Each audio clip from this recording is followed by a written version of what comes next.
Leesa Souto, I think I'm probably saying that wrong, Executive Director of the Marine Resources Council in Palm Bay. Thank you, Leesa. Brought with me up here from Palm Bay today because it was freezing this morning when I woke up in Tallahassee. But I'm glad to be here. I went to Florida State and it's changed a lot since I left almost 20 years ago. Marine Resources Council is a charitable organization that's been dedicated to engaging citizen scientists in protecting and restoring the Indian River Lagoon for nearly 30 years.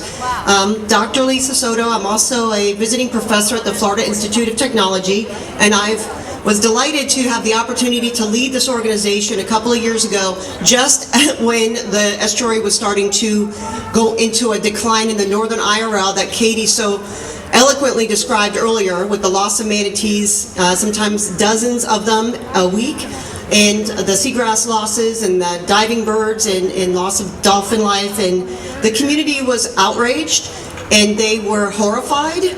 And we had human loss of life from Vibrio bacteria in the North Lagoon. And suddenly our children couldn't go in the lagoon to learn about the creatures in the lagoon. And it really shook up our community.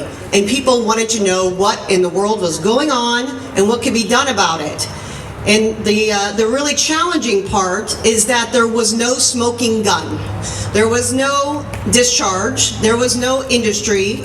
There was nothing to point at. There was no point of pollution.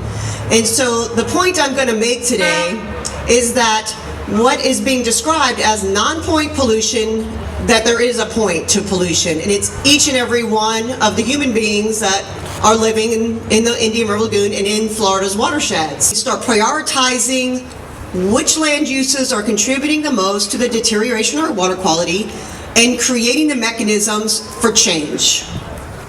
We can get to the point. What actions are polluting the worst?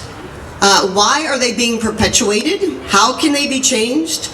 And how can they be prioritized and effectively implemented? And planning is not something that people like to hear about up here sometimes on Capitol Hill. But effective change requires it, and understanding where all these different points of source pollution are coming from. We're paying now for those bad decisions that were made, and we can't afford to keep deferring the cost of today's decisions to the future. All right, so now comes the kind of positive part. I'm sorry to talk about all these very challenging things that we have to face. I thank everything that's been done. I thank you all for being here. I thank the Sierra Club in particular for leading this effort and getting the community together and making sure that we stay on our leaders here in Tallahassee and in DC to do the right thing with Amendment 1, to do the right thing for our clean water. It's great to be here with like-minded people.